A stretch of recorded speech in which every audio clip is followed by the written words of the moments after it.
tangu jana kuva ejo uko na mikrofone, ufise mikrofone, hauko na ubiri, utari kurabwiriza, na kuona ndakubona uko na imba, uri kuraririmba.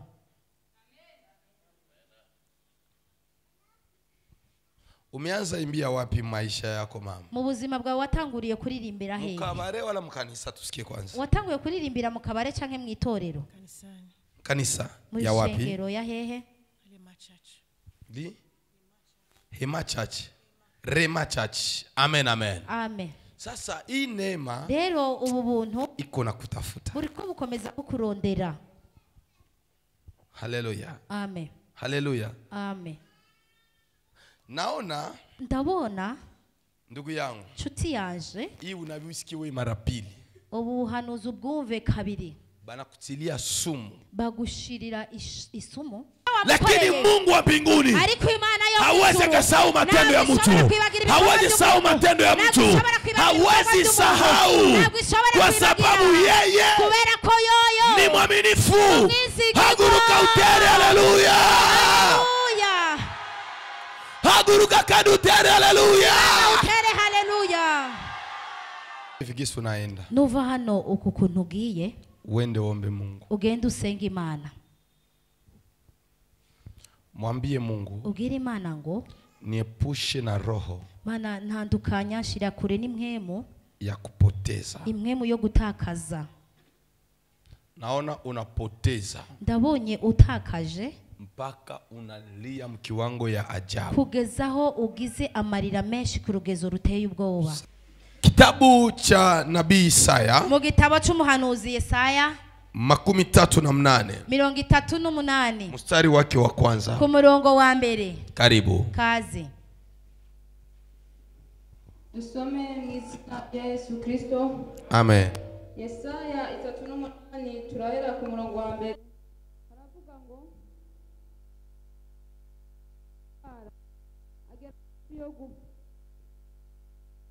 Ngo yazimisha maiki, wakupe maiki nzuri. Pole pole pole. Muri isi Hezekiya aragwara agera hafi yo gupfa. Bukeye uvugishwa n'Imana Yesaya mwene Amosi aza kuri we, aramubwira atukuni kuhoraho agize ngo tunganya ivyo mu rugo rwawe kuko ugira upfe utagikira. Maze Hezekiya ahindukiriza amaso ku rusika, asenga Uhoraho ati tegera Uhoraho we, niwibuke ingene nagendera mu by'ukuri imbere yawe n'umutima utunganye, ngakora ivyo ubona ko ari vyiza. Hezekiya ararira cyane, maze ijambo ry'Uhoraho rishika kuri Yesaya riti genda ubarire Hezekiya utukuni kuhoraho Imana ya sogokuruza Dawidi agize uti ngo yumvise ugusenga kwawe, abonye n'amosozi yawe, uteye ku minsi yawe yongeye ku imyaka 15.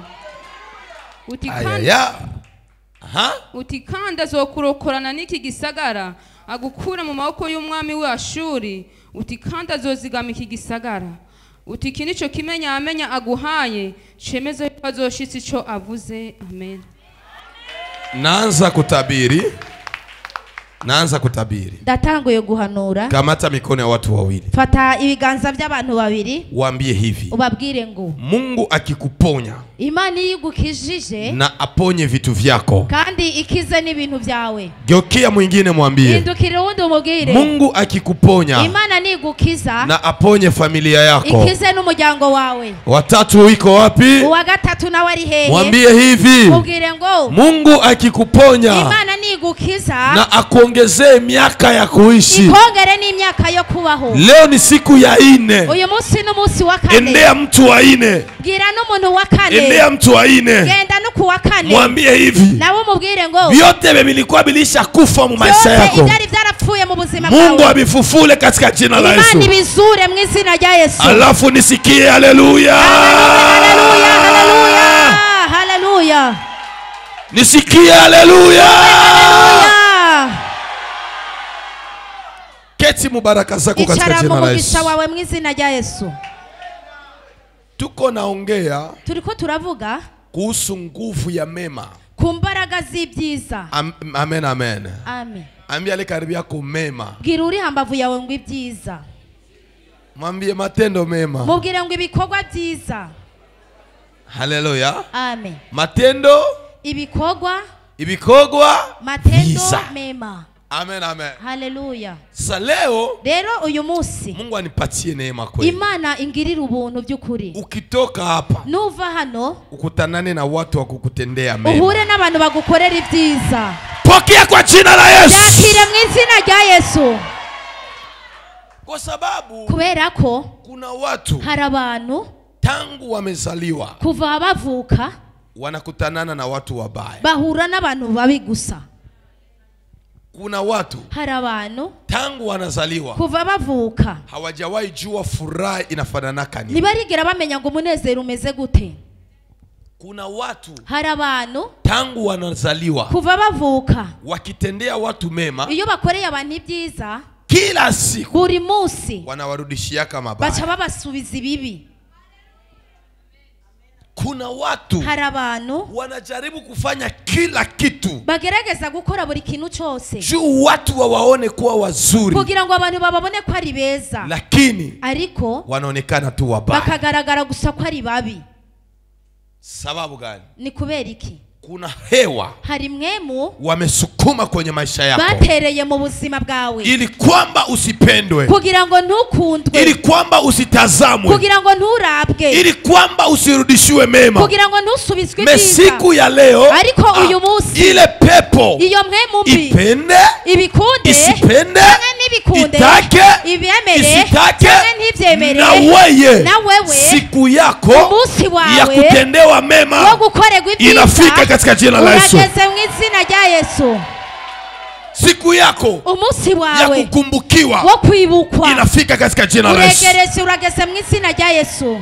Hakuna kitu kinaumiza na kintu kibabaza ukuwa mfamilia, kuba mu muryango, hakuna mtu anaweza kukusaidia, atana umuntu numwe ashobora kugufasha. Ukiita huyu uhamagaye uyu anakuonesha shida zake, akakwereka ibibazo. Ukiita huyu wahamagara uyu anakuonesha problema yake, akakwereka ingorane ziwe. Mungu anisikie, Imani nyuve, utoke mwile kiwango uve muri ugo rugezo ya kupigia watu simu, wo gutelefona abantu, unawaambia shida zako, ukababwira ingorane zawe. Abadilishe mambo Mungu. Imani hindura ibintu, watu njoo baanze kukupigia, abana bari bo batangura kukurondera, banakuambia shida zao, batangure kukubwira nabi ingorane zabo. Kuna roho hari mwemu inakuwaka mu watu yenye watu hawajuwaki, iba mu bantu abantu batazi. Wache niwaambia yule, mureke ndayibabwira uyu munsi. Siku utaona watu wanaanza kukukopesha pesa, igihe uzobona abantu batangura kukugurana mahera na hauna pesa kandi atari mafaranga ufise, elewa kama ndani yako muna roho ya utajiri. Tahura yuko muri wowe hari mwemu y'ubutunzi. Unaona mtu anakuya, ukabona umuntu araje, mama, oh mama, unaweza nikopesha milioni moja? Urashaka kunkopesha miliyoni umwe? So naangalia wewe peke, wewe wenyene wiravye, hauna hata 5,000 na n'ibihumbi 5 ufise, lakini gisi uko, ariko ukuri mwenye anakuona, ukurevye anakuona wewe uko na milioni moja, akabona ko wewe ufise umiliyoni, anakuona wewe uko na milioni 10, akakubona ufise miliyoni 10. Usimwambie sina, numubwire ikibazo, usimwambie sina, numubwire ngo ntayo ufise, usimwambie shida yako, numubwire n'ikibazo cyawe, mwambie, mubwire ngo ya yo unakuya wakati mubaya, uje mu gihe kibi. Unanielewa papa? Mungu akubariki papa. Imani iguheze. Usimwambie numubwire sina pesa, ngojewe nta mafaranga mfite, mimi niko na shida, ngojewe mfite ikibazo. Uliona mimi nafanana milioni moja? None ko wabanye ko asa n'umiliyoni umwe? Aliona unaifanana, so maana alikuya kukuomba, nico gituma yaza kugusaba. Sasa wewe mwambie, nawe umubwire ngo unakuya wakati mbaya, kiwoze mu gihe kibi. Haleluya. Amen. Na kikuambia kandi akubwiye nirudi wakati gani, ati nzogaruke ryari, mwambie, ucumubwira ngo niachie nimero yako ya telefone, sigira nimero yawe ya telefone, ndakupigia, nzoguhamagara.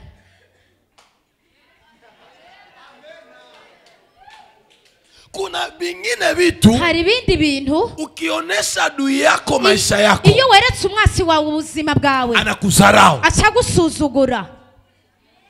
Amen, amen. Haleluya. Kuna watu wanatuheshimu, hari abantu batwubaha na wanatuogopa kandi bakadutinya kwa sababu hawajui maisha yetu. kubera ko batazi ubuzima bwacu. Me wangelijua maisha yetu, ariko iyo bamenye ubuzima bwacu wangelituzarau sana. bari kudusuzugura Ndio maana bikabije. Mungu anisikie. Nico gituma Imana inyumve Adui yako umwasi wawe asiwe kote faible yako. namenye igice cyawe cy'intege nke. Asiwe kote faible yako. namenye igice cy'intege nke Mimi zawe. nasema asiwe kote faible yako. Ndavuze ngo ntamenye igice cy'intege nke zawe. Haleluya. Haleluya. Bile benyeko na wasia biriya yiyumvira abibakiane, abigumane, lakini wewe ariko wewe pasijue kote faible yako. nibamenye igice cy'intege nke zawe.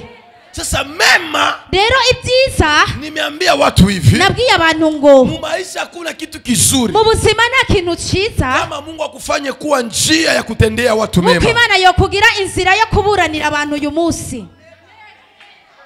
Mnaelewa ile neno? muratahura iryo jambo? Hakuna kitu kizuri mu maisha nta kintu cyiza mu buzima kama mtu aseme kesho, nk'uko umuntu yovuga ejo mu maisha yangu ngo mu buzima bwanje kama mimi nafika hapa nimba jewe ngeze aha ni sababu ya mtu fulani. ni kubera naka. Kuna watu hapo wameshatendewa mema, hari waseme abantu amina. bari hano bamaze gukorerwa ibyiza bavuge amina. Na kuna wengine watu kandi hariho abandi bantu ukikutanana nao mu maisha iyo uhuye nabo mu buzima unaregrete, uricuza. huyu mtu nilikutanana naka naye sababu gani? uyu muntu ni kubera iki nahuye nawe? Sababu gani? kubera iki? Vyote anavyovifanya kwenye maisha yako byose ibyo ari gukora mu buzima bwawe vinakuwa vinakutosha machozi. byose bigutera amarira. Na hawa watu wanaotenda mabaya, kandi aba bantu nabo bakora ibibi, nafikiria ndibaza yuko hawajawahi soma Wagalatia 6 mstari wa 7. ntibarigera basoma mu Bagalati igice cya 6 ku murongo w'7. Biblia inasema Biblia iravuga ngo chochote apandacho mtu icyo umuntu abiba cyose ndicho atakachovuna. icyo azimbura. Ukipanda mabaya nubiba ibibi utavuna mabaya, uzimbura ibibi, na ukipanda mema kandi nubiba ibyiza utavuna mema. uzimbura Ambia ibyiza. le karibu yako, Iruri hababu yawe ngo jifunze kutenda mema, iyigishe gukora ibyiza itakusaidia. bizogufasha. Jifunze kutenda mema, iyigishe gukora ibyiza itakusaidia. bizogufasha. Na wakati unatenda mema, kandi mu gihe ukoze ibyiza Mungu akusaidie. Imana igufashe, Usibifanye vitu vya publicite. nubikore kugira ngo ubitangaze hose. Oya, Tendea mtu mema na unaenda. korera umuntu icyiza hama wigendere. Kesho ejo Mungu ndio anayejua. Imana ni izobimenya. Katika kijiji kimoja mu mushi umwe mulikuwa wababa wawili. hariho abapapa babiri. Mmoja alikuwa ni tajiri, umwe yari umukire, mwingine alikuwa na blancherie ya mikate. undi yari afite boulangerie y'imikate. Wangapi wako pamoja nami? ni bangahe bari kumwe nanje? Yule mtu wa mikate uyo muntu nawe yari afite boulangerie y'imikate. kila asubuhi buri gitondo cyose akakuwa na lamuka, yajyaga abyuka anagabulia village yote mikate. akagaburira agace kose yaratuyemwo.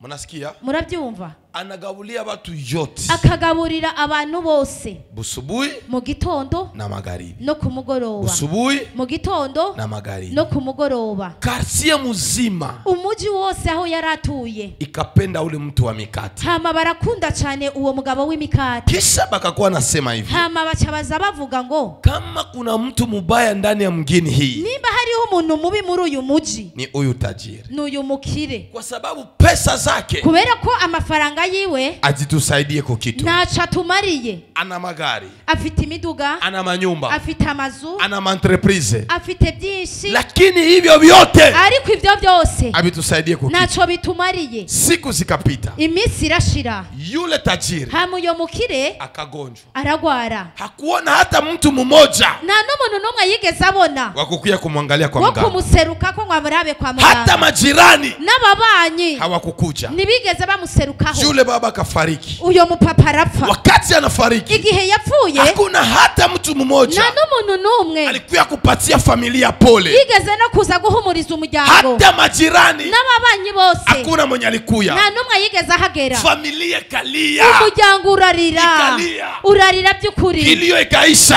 hama ikigandaro kirarangira. Baada ya siku fulani, inyuma y'iminsi y'imisi kanaka kilio ikaisha. hama ikigandaro kirahera. Batu ya mukartie banatulia kunyumba asubuhi, abantu bo muri quartier batuje mu gitondo banasubiri mikate, barindiriye imikate, abakuona mikate. ntago babonye imikate. Magharibi ku mugoroba habakuona mikate. ntago babonye imikate. Wiki ya kwanza, indwi ya mbere irashira, wiki ya pili, indwi ya kabiri, mwezi, ukwezi kurashira, bakaingia murenyo, baca binjira mu nama, bakaenda baragenda kwa ule mtu wa mikate, kuri wa muntu w'imikate, bakamwambia baramubwira ngo papa biku wae, papa bimeze bite, mbone hautupatie tena mikate? utari kuraduhereza kandi imikate. Ule papa akabambia, uyo mupapa arababwira ngo mwenye alikuwa na balipia mikate uwahora abishurira imikate yenye nilikuwa na baletea, iyo nahoraga mbazanira, alishaka kufa. yaramaze gupfa.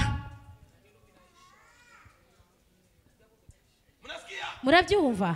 Mwalikuwa na balipia uwahora bishurira mikate imikate yenye nilikuwa na baletea, iyo najyaga mbazanira, alishaka kufa. yamaze gupfa. Bakauliza ni nani? Barabaza ngo ninde? Ni ule ati tajiri ni wa mutunzi mwenye alikufa pale juzi. umwe wapfuye hirya yesu hajya. Kartie mzima umuji wose ikatia mikono kukichwa, bashira amaboko ku mutwe, bakajiuliza baribaza ngo tutenda mulomba msamana alishaka kufa, turaja kumusaba imbabazi kandi yarapfuye, tutenda lomba familia yake msamana ikutonaka. turaja gusaba imbabazi umuryango we utigeze utubona. Bakasema kama batatuua batuue, baravuga niba batwica batwice, tuende tubaombe msamaha tugende familia. tubasabe imbabazi umuryango. Nilikuwa nataka kusema nini? narishaka kuvuga iki? Kama uko nataka kusaidia mtu, niba ushaka gufasha umuntu usimsaidie tu wengine waone, numufasha kugira ngo abandi babibone, msaidie tu Mungu waone. ufasha kugira ngo Imana ibibone. Hata mwenye uko nasaidia n'uri kurafasha anaweza sahau vyenye ulimsaidia, ntashobora kwibagira ibyo lakini wamukoreye, Mungu wa mbinguni ariko Imana yo hawezi kasahau matendo ya mtu, hawezi sahau matendo ya mtu, hawezi sahau, kwa sababu yeye kubera ko yoyo ni mwaminifu. Haguruka utere, haleluya! Haleluya! Haguruka kadutere, haleluya! Utere haleluya! Kuna watu hari abantu wanajiombesha mkutenda mema. bihombesha mu gukora ibyiza. Ulisaidia mtu, warafashije umuntu, ukamuzia nguo, umwambika impuzu, lakini juu avale ile nguo, ariko kugira ngo yambare iriya mpuzu inabidi kwanza mkamatie foto naye, bisaba ko kwanza mumaza kwifotozanya nawe. ulienda saidia abayajane, wagiye gufasha abapfakazi, ukasaidia abayatima, ufasha ifuzi, wolo nenda daka mafoto ukacugenda kwifotozanya nabo, kisha unazisukuma kumtandao, ukacha uzirungika ku mbuga. unasaidia watu juu batu bakuone, none ufasha abantu kugira ngo abantu bakubone, wala unasaidiaka watu juu Mungu akuone, cyangwa ufasha abantu kugira ngo Imana ikubone.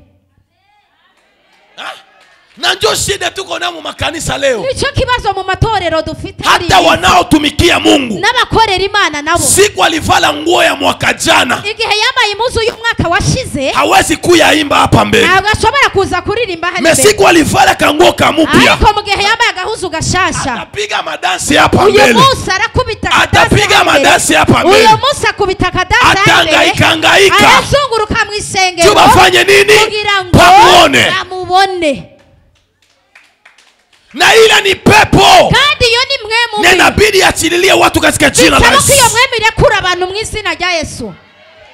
Siku ulikia navala kanguo kamupya, igihe waje wambaye agahuzu gashasha, njoo naingia mkanisa 11h, uca winjira mu isengero saa 5 y'umurango, njoo nakuya wewe wote, ukachusa ukimara wese. tunabaonaka, duhora tubabona, unakuya wote mkanisa, ukaza wese ukimara. Protokoli anakuambia dada, protokoli akakubwira ngo mwigeme ikalia, icara, ase ukacumubwira ngo ya pale mbele, nja kwicara hari imbere, banakuambia ikalia basi hapa, akakubwira icara basi hano. Hapana, mimi siende hapa. Oya, je hano ntabwo ndahakunda, pale jewe nkunda hari imbere. Anasogea, akegereza, unajiuliza, ukibaza ngo uyu muntu ameokoka, yarakijijwe, amekuja kuomba Mungu, yaje gusenga Imana. Nataka niwaibie siri badada yangu. Shaka ndabibiri banga bashikanje, kutembea na mafiere, kugendana amafyeri, ukagendana ubwibone, unakuya na vala vibaya kanisani, ukaza wambaye nabi mu ishengero, ailetake ndoa, ntabwo bizana ubukwe, ntabwo bizana n'urugo, lakini inazaraulisha mtu, ariko bisuzuguza umuntu.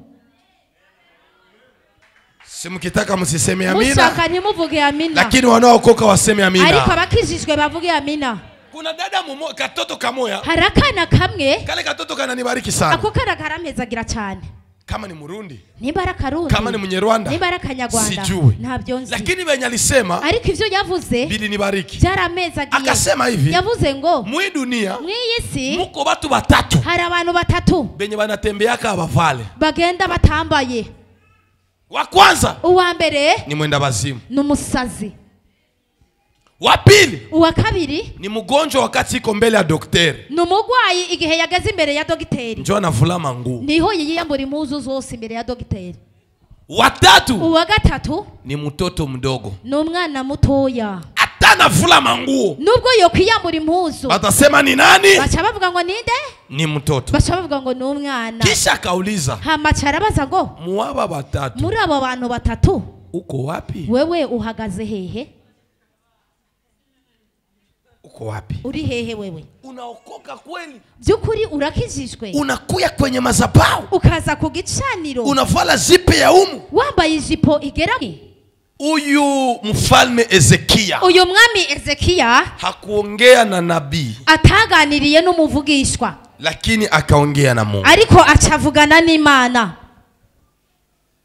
hii njoo fiere mimi nakuwa nayo iyi niyo fiere jawe mfise ata mimi napata bunabii nubwo jewe ndonka ubuvugishwa kama ndakufa sai yuko nopfa n'ubu nyene niko na mimi moya kusi Mungu nipone tena fite uburyo bwose bwo kwinginga Imana nkabwira Imana ngo nkire kandi mbeho mnasikia murabyumva ndio maana mimi naambia watu munisikie nico gituma njye mbwira abantu munyumve hakukuwake unabii mubaya ni habaho ubuvugishwa bubi na kukuwake ndoto ya mubaya kandi ni habaho n'inzozi mbi kama unapata mtafsiri mzuri niba urose umusobanuzi mwiza unasikia ndiyo akukuwake ndoto ya mubaya ni habaho inzozi mbi na kukuwake unabii mubaya kandi ni habaho n'ubuvugishwa bubi kama unapata mtafsiri mzuri iyo warose umusobanuzi mwiza ukipata mtafsiri mzuri kubera ko iyo urose umusobanuzi mwiza kama ulilota vya mubaya niba warose ibibi anaweza kukuongoza ashobora kukuyobora na unatoka mwile ndoto ya mubaya uva muri ya nzozi mbi ukikatala uvyanse uliza mfalme Farao baza umwami Farao akalota ndoto ya mubaya atarota inzozi mbi miaka 7 ya njala imyaka 7 y'ikigoyi na miaka 7 ya chakula n'imyaka 7 yo kurya lakini akapata mtu ariko acaronka umuntu matamtafsiria amusobanurira akamwambia bibi taanza aramubwira ngo ibizabanza ni mwanzo ni chakula ninja sasa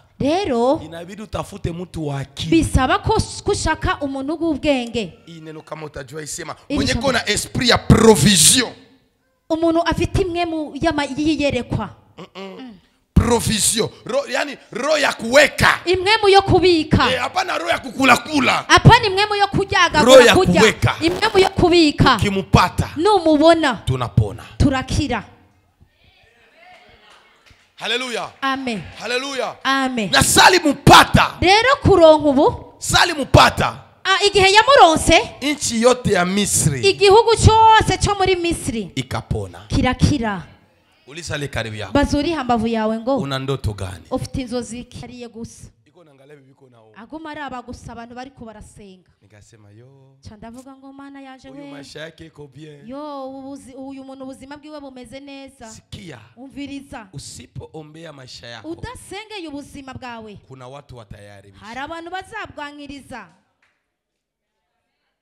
mnanielewa murantahura mwingine bengine biko naomba abandi bariko barasenga jasho inabatoka iyashirikira babira katika hivi iyashirikira koroka haba wewe uko hivi uriyicariye gusa ile milomo uko nalambula iyo minwa ufyeta sawa komeza uko seta kulambula hari igihe nayo izogufyeta maana yanje we mutiko naomba Mungu umuntu ariko arasenga Imana anaangalia kwanza makucha yake akasenga yireba inzara anaangalia telefone yake akaguma areba telefone yiwe abiko vile ntabwo ari uko bimeze kama uko naomba Mungu nimba uri kurasenga Imana kuwa concentré ifatanye neza n'ibyo urimwo ujue binyoko wao umenye neza ibyo urimwo sema amen vuga amena sema amen amena uliza le karibu yako baza uri hambavu yawe utatenda mema wala utaacha urakora ibyiza cyangwa urareka utatenda urakora ibyiza. Kila mtu atenda mema asimame. Buri muntu wese aza gukora ibyiza nahaguruke. Barikiwa na Mungu. Muhezagirwe n'Imana. Nasema mbarikiwe na Mungu. Ndavuze ngo muhezagirwe n'Imana. Nasikia kama kuna kitu. Numva yuko umenga hari ikintu Kenye Mungu anataka niongee kwa hii wakati. Imana igomba ko mvuga muri uyu mwanya. Amen. Haleluya. Haleluya. Amen. Weka mkono wako juu. Zamura ikiganza cyawe hejuru. Sema Baba Mungu. Vuga ngo Mana data. Niko mbele zako. Ndi mbere yawe. Ninakuomba. Ndagusabye. Kuanzia leo. Guhera uyu munsi. Unitenge. Unandukanye na karande ya familia yetu y'umuryango wacu kwa jina la Yesu. Mw'izina rya Yesu. Amen. Amen. Dada mwenyeko hapa. Umwigeme ari hano. Kama utaelewa hii neno. Nimbuza gutahura iri jambo. Mama yake ameolewa kwa wanaume wawili na kupanda. Mama wiwe yarongowe ku bagabo babiri kuduga. Atie mkono juu. Azamura ikiganza hejuru. Dada umukobwa wala mama canke umumama moja mbili tia mkono juu moja umwe mbili babiri tatu batatu bane batanu sita saba batandatu indwi. Amen. Amen.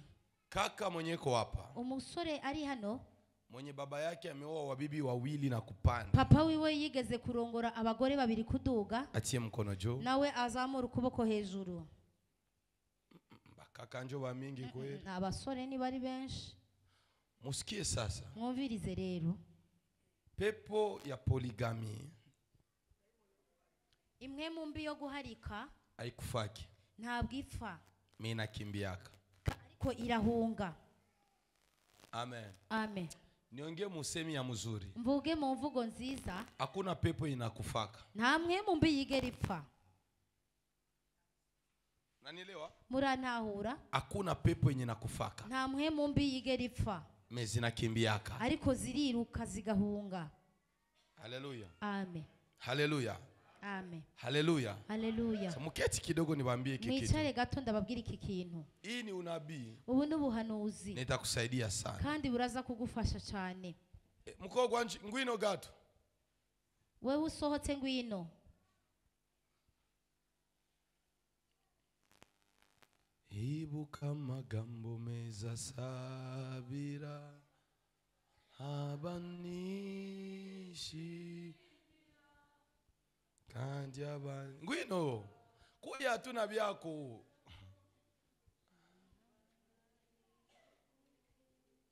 ndio kwanza unaombea hapa. Nibwo gwa mbere usengeye hano. Usengera nga nataka kukupa bunabii. Ngomba kuguha ubuhanuzi. Nimtabirie huyu ndugu. Ndamuhanurira umushuti. Can I prophesy? Prophesy. Can I prophesy? Prophesy. Nikutabirie. Ndaguhanurire. Ndakuhanurire. Urabikunda? Vuga amen. Sawa. Ngwino sasa nga.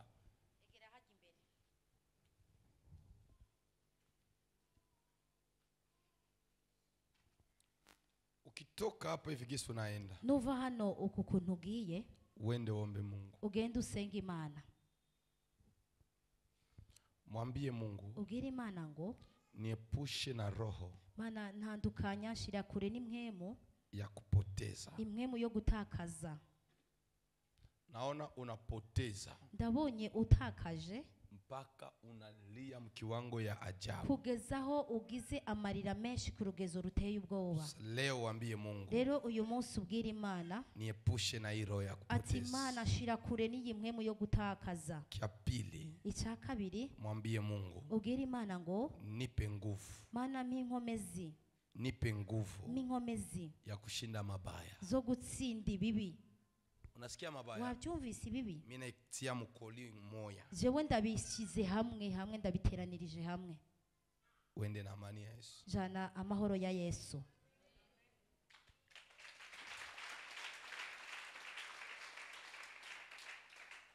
Haleluya. Amen. Haleluya. Amena. Ulishaombewa sana. Waramaze gusengerwa cyane. Juu wache pombe. Kugira ngo uhagarike kunywa inzoga. Lakini bilishakushinda. Ariko byaranze. Kuya hapa. Ngwino hano imbere. Ndasabia moja mpaka 3. Ndaharura rimwe kugeza kuri 3. Hii ni sauti ya Mungu. Iri ni ijwi ry'Imana. Papa uko wewe peke. Ntago ari wowe wenyene. Nataka kukuambia kitu mzee. Ndashaka kukubwira iki kintu papa. Uko mtu mkubwa sana. Uri umuntu akomeye cyane. Na haiko njoo maisha yako hiyo. Kandi ntago ari bwo buzima bwawe ubwo. Mebe binakurudisha nyuma. Ariko ibigenda bigusubiza inyuma. Ni hii maisha ya pombe. N'ubu buzima bw'inzoga. Kuko mwenye anekala mukiti. Hari uwicariye mu ntebe. Anasema, Mungu we. Akavuga ngo yehe Imana we. Ati moja. Rimwe. 2. 2. 3. 3. Ile neshia hapo. Birangiriye ngaho ivyo. Munisikie bandugu yangu. Munyumvirize inshuti zanje. Mufanye hange. Mugabe cyane. Na hii maisha ya ulevi. N'ubu buzima bw'imboregwa bwo kuboregwa. Njoo inyeko na warudisha nyuma. Nibwo buriko bukomeza bubasubiza inyuma. Na benye binabafanya munakunywa pombe. Kandi bituma mu inzoga. Ni barafiki mnazoeana nao. N'abagenzi mumenyeranye nabo. Sijua kama ninachokiongea kiko nasikilika. Sinzi yuko ivyo ndiko ndavuga byumvikana. Ni marafiki mnaozoeana nao. N'abagenzi mumenyerana. Na munyi hapa. Kandi muri mwebwe hano kuko mtu mwenye akiangalia benye Mungu alishamfanyizia. Hari umuntu yarebye ivyo Imana yamukoreye. Hawezi hata igusa tena ku mikono yake. Adashobora kandi kongera gusubira gufata inzoga no mu kiganza cyiwe. Cyo munyi hapa. Kubera ko muri mwebwe hano kuko mubalishapatia sumu mu pombe. Hari uwo bamaze guhereza isumu mu nzoga. Mihaya yachi. Ariko ntabwo arayireka. Unasikia? Muravyumva? Na hii pepo kandi iyi mpemu haiko yako. Ntabwo ari yawe. Yaha. Jana sinikwambia nakutabiria dada. Ejo sinakubwiye ko nguhanurira uyu munsi. Nakutabiria. Ndaza kuguhanurira. Haleluya. Amen. Mama. Rudia mkazi ya Mungu. Subira mu mirimo y'Imana. Subira mu mirimo y'Imana. Rudia kwa kazi za Mungu tena. Haleluya. Na kuona ndakubona tangu jana kuva ejo uko na mikrofone. Ufise mikrofone. Hauko na ubiri. Utari kurabwiriza. Na kuona ndakubona uko na imba. Uri kuraririmba.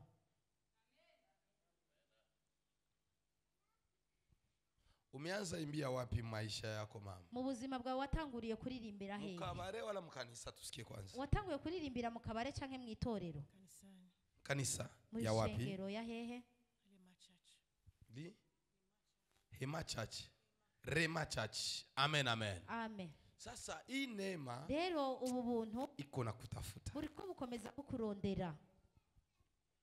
Haleluya. Amen. Haleluya. Amen. Ndabona ndugu yangu nshuti yaje hii unabisikiwe mara pili. Ubu hanuza ubwumve kabiri. Banakutilia sumu. Bagushirira isumu muvere mu kirahuri. Na usimame pale kwenye huko. Kandi ntuhaguruke naho wicaye. Sasa rero ukitaka unaomba, nushaka nusenge, ukitaka unaacha pombe, ushaka ureke inzoga, ukitaka unaendelea, ushaka ukomeze. Papa Etienne siniliambia yule ndugu hapa hivi. Sinabwiye ujya muntu hano uko nyene. Namwambia mimi naona accident. Ndamubwira ngo mbonye isanganya. Omba Mungu. Senga Imana. Jamaa kae. Umuntu arigendera. Alipatwa na ajali papa. Ntiyahuye n'isanganya papa. Mugulu yake kavunjika. Ukuguru kwiwe kose kwaravunitse. Balimulomba pesa ngapi kwa mganga?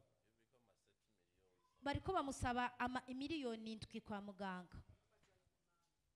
Mavyumvise? Munasikia? Bunabii. Ubuhanuzi. Mina bogopaka. Je ndabutinya byukuri. Kaka acha bile vitu. Papa rekana n'ivyo bintu hagarika. Muze dukorera Imana. Amen, amen. Amen. Amen, amen. Haleluya. Haleluya. Amen. Wangapi wanajisikia? Bangahe biyumva? Baneza iacha. Ko bashobora guhagarika. Nataka kuombea Mungu. Ngomba kubasengera. Abapatie nguvu ya kuacha. Kugira Imana ibaha inkomezi zo guhagarika. Baba katika jina la Yesu. Data mwizina rya Yesu. Ninawaombea. Ndabasengeye. unisikie Baba, unyumve Data, unisikie Mungu, unyumve Mana. Hii maisha ya pombe ubu buzima bw'inzoga iwachililie leo, bubarekure uyu munsi, wape nguvu ubahe inkomezi ya kushinda zo kunesha hii maisha ya ulevi ubu buzima bw'akaboregwe kwa jina la Yesu. n'izina rya Yesu Kristo. Amen. Amen.